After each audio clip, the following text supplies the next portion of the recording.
now I've stepped back in the Stone Creek kitchen with Chef Justin Beckett. Whenever there's something good, Janine and I have to do this. Oh, so you must have tied because I guess you vote this time. That's exactly fantastic. what happened. We decided, you know, why we're all over it. Let's just split it up and enjoy it all at the end.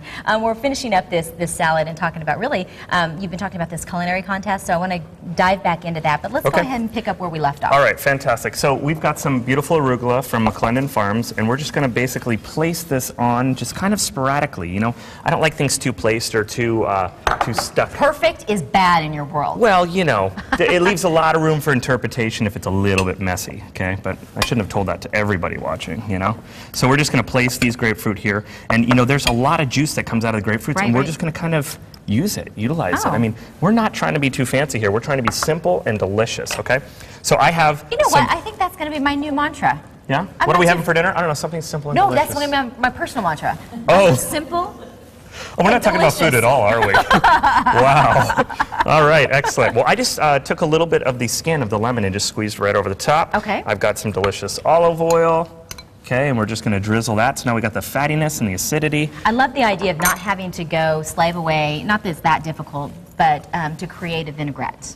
You know, because you kind of just create the same flavor palette. Absolutely. You need a fat and an acid, and that's, we just did both of those right there. Okay, I'm going to let you kind of continue to do your work because I love watching people plate. It's just like art. And at the same time, remind me again about this contest, because you're looking for people to go play with their food and come up with something wild and crazy. Absolutely. Okay, so we're looking for applicants to give us their ideas in food and science. So it could be something where there's a student who's been studying something about you know, creating a food in a different way, growing food in a different way, and they need some funding for that. They want to be recognized for it. It could be somebody who does a lot of canning at home. You know, they want to you know, show you their new method of canning. It could be a home brewer. It could be somebody who's professional, who's branching off and doing something else. It could be somebody who's starving for a culinary education that knows exactly how they want to put their education to work. I think those are where you can find the really amazing stories, and because people just, you know, they have this passion for it, and out of that passion comes just this amazing creativity and invention, you know, because it's directly from the heart. Absolutely, and you know, and the passion is a huge part of it. And at Beckett's Table, we've been so blessed with so many people surrounding us with great passion. You know, a lot of our vendors, a lot of our people are just really incredible, and so we want to support the community and give back. And our sponsors have been so incredible with coming up with a lot of cash. And we're talking about $27,000. $27,000. That's a lot of pesos. It's an incredible amount, and we're just extremely happy to be able to give it back to the community. You know, Beckett's Table and their sponsors are coming together on that. So, you know, we're going to have this great big application, and all the applications are due on Facebook by the 27th of July.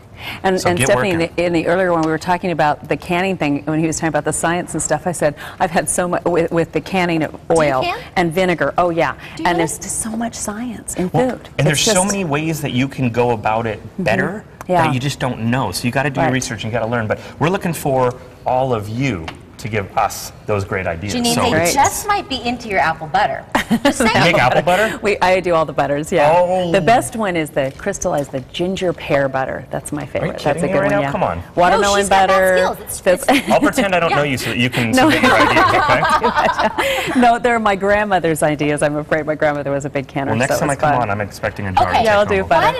Why did I teach you how to make the glittered wine glass? You could be teaching me how to make Grandma's apple butter. Because I said we had too many people like a chef here in the kitchen today, so we couldn't come over and cook. Too many chefs in the kitchen. You know Can I get a private, maybe a little private lesson? Yeah, well, we're going to get all our boys together, and your boys can be on the floor doing the fruits. Yeah, that'll be fun.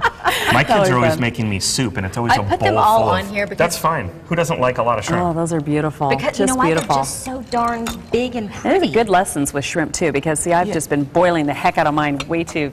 And again, this can all be done ahead. And look at, oh my goodness, look at you. That was like the spot for it. You know what? All we have to do is like this, and we're like on Iron Chef. It's crazy. Not even kidding about that. Great snacks too, fresh arugula. Remind me where you're located. We're at 37th Street in Indian School. We've been there for about a year and a half, and we do recommend reservations. We often get busy in the middle of the evening, and we're open for dinner only, and we're closed on Mondays. You have to rest sometime. I do. Yes. I do. I'm a one-day-a-week dad, you know, unfortunately. There you go. That's neat.